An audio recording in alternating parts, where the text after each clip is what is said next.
Hello there, welcome to the news on Nepal television. I'm Rosina Rai, starting with the top stories.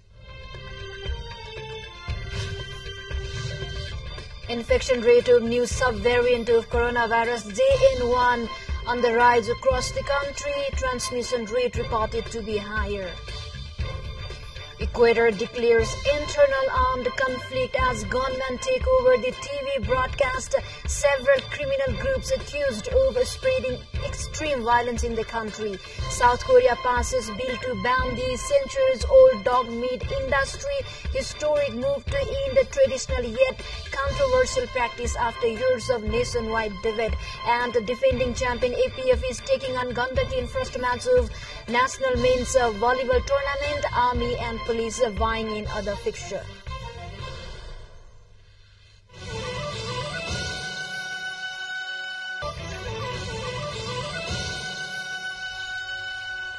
Welcome back, and now news in detail. The presidents of different thematic committees under the Sudur Paschim Province Assembly are being nominated today. Around 1 year after the second term of the Province Assembly, the process to pick chairman of the PA Provincial Assembly thematic committees has gained momentum in Sudur Paschim.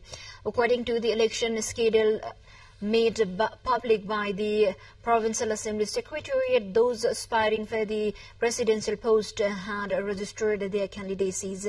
The Provincial Assembly has the Public Accounts Committee, Legislation and Province Affairs Committee, Economic Development and Natural Resources Committee and Social Committee. Preparation has been made to add a special writer committee to this edition, it is informed. Now to the further development. The infection rate of the new subvariant of coronavirus JN1 is found to be increasing in Nepal lately. According to the Epidemiology and Disease Control Division under the Ministry of Health and Population, the transmission rate of this new variant from one person to another is higher compared to other variants previously. The JN1 subvariant was detected in 7 of the 16 samples tested in the National Public Health Laboratory on last Monday. The JN1 is the newest variant of Omicron. Since the new subvariant is highly transmissible, the ministry has urged one and all to exercise precautionary measures in a crowd, such as wearing a face mask, maintaining physical distance, and keep hands clean by washing frequently, among others. In view of increasing infection rate of the new subvariant of coronavirus, the ministry said that it had been conducting screening of suspected ones in the entrance points through the health desk set up there. Meanwhile, the Epidemiology and Disease Control Division TECU has issued directives to all private and government health institutions and other concerned to make a daily report of new COVID-19 cases and send reports at the National Public Health Laboratory. Following the rapid spread, Dr. Marasini, Director of Epidemiology and Disease Control Division, has issued such directives to the government and private hospitals, sentinel surveillance site, entrance points and COVID-19 testing laboratories. Time for a short break again.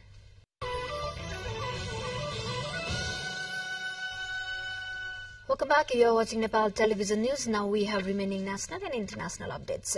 Cricketer Sandeep Lamichhane, who has been found guilty in a rape case, is likely to face sentence today.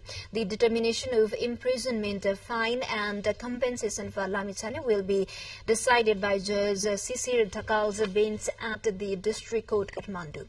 The Criminal Offences Penalty Determination and Enforcement Act dictate today as the deadline for specifying the punishment. As per the provisions, a hearing is set for determining the offence in cases where imprisonment extends to 3 years or more, following the hearing of arguments from both sides. As many as 14 Royal Bengal tigers were found in the buffer zone of Chitwa National Park adjacent to Balmiki Tiger Reserve of India. In course of the monitoring carried out by CNP during 40 days since October 12 this year, 8 female and 4 male tigers were found. CPN's Public Information Officer Ganesh Prasad Tiwari informed that the monitoring was undertaken by dividing the bio route into 62 grids. He further informed 62 pairs of cameras were installed in areas of 2 square kilometers each. 3 tigers were found in the 2018 survey and 8 in the 2022 National Tiger Survey. Information Officer Tiwari said that the number of tigers has increased significantly due to the participation of the local community in conservation and the tireless efforts of the office. Now time for international updates. Masked men broke onto the set of a public television channel in Ecuador, waving guns and explosives during a live broadcast Tuesday. And the president issued a decree declaring that the violence-plagued country had entered an internal armed conflict. The men armed with pistols and what looked like sticks of dynamite entered the set of the TC television network in the port city of Guayaquil during a news program that was airing live in thousands of homes across the nation, and shouted that they had bombs. Noises similar to gunshots could be heard in the background. No one was killed in the attack. Police said they later freed all the staff and made 13 arrests.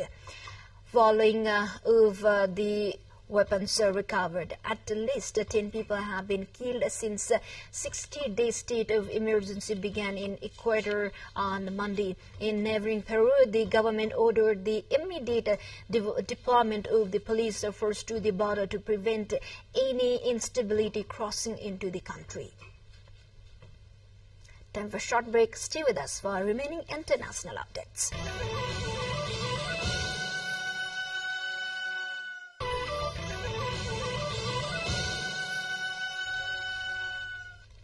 Welcome back. Thank you for staying with us. Now, remaining international updates. The slaughter and sale of dogs for their meats is to become illegal in South Korea after MPs backed a new law. The legislation set to come into force by 2027 aims to end the centuries-old practice of humans eating dog meat. Under the new law, the consumption of dog meat itself will not be illegal. According to a Gallup poll last year, only 8% people said that they had tried dog meat in the past 12 months, down from 27% in 2015. Fewer than the fifth of those polled said they supported the consumption of the meat. Farmers and restaurant owners have 3 years to find alternative sources of employment and income before the legislation comes into force. According to government statistics, South Korea had around 1,600 dog meat restaurants and 1,150 dog farms in 2023, all of which will now have to submit a plan to phase out their businesses to their local authorities. Now to Bhutan update. Former Prime Minister chairing Dobgay's party won Bhutan's election on Tuesday. Media reported after polls were dominated by economic threats challenging the Himalayan kingdom's long-standing policy of prioritizing gross national happiness over growth. Foremost in the minds of many who voted are the struggles facing the Buddhist majority nation's younger generation with chronic youth unemployment and a brain drain. Dobgay's People's Democratic Party PDP won nearly 2/3 of the seats in parliament. The Bhutanese newspaper reported with the 58-year-old environmental advocate expected to become premier of the second time. Now time for looking for highlights we have ahead.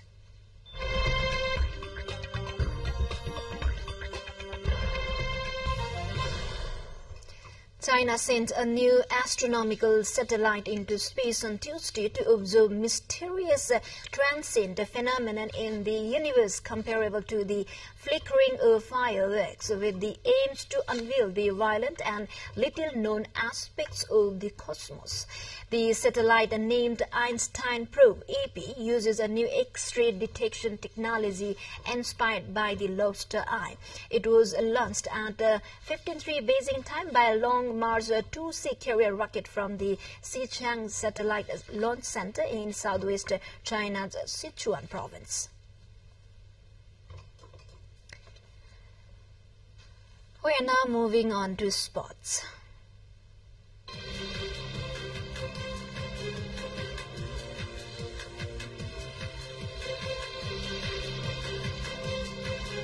Former champion APF is playing against Gandaki on the semi-final match of 34th National Men's Volleyball Tournament being held in Surkhet, and the match between APF and Gandaki is underway. Meanwhile, Army and Police are vying in other semi-final match, which will kick off at 1 p.m. today. Earlier, Armed Police Force APF and Tribhuvan Army Club have booked their place in the semi-finals of the 34th National Men's Volleyball Tournament underway in Surkhet. APF that remained undefeated topped Group A, while Tribhuvan Army Club finished first in Group B with impressive win. In the last league match yesterday, defending champion APF defeated Bagmati Province in a straight set 25-7, 25-18, 25-13. Army meanwhile defeated Madhya Province 25-20, 25-19, 25-14 in Group B match. Nepal Police has also moved into the semi-finals as Group A runner-up, and the final match of the National Men's Volleyball is scheduled for tomorrow. With this, we come to the end of this news bulletin. Before we say goodbye, quick reminders of the top stories again. Infection rate of new subvariant of coronavirus JN1 on rise across the country. Transmission rate reported to be higher. Ecuador declares internal armed conflict as gunmen take over live TV broadcast. Several criminal groups accused of spreading extreme violence in the country. South Korea passes bill to ban the centuries-old dog meat industry. Historic move to end the traditional yet controversial practice after years of nationwide debate. And former champion APF is taking on Gandaki on the semi-final match of National Men's Volleyball Tournament. Army and Police vying in other fixture. Well, this is all we have for this moment. Until our next bulletin. Have a good day ahead. Keep watching Nepal television. Namaste.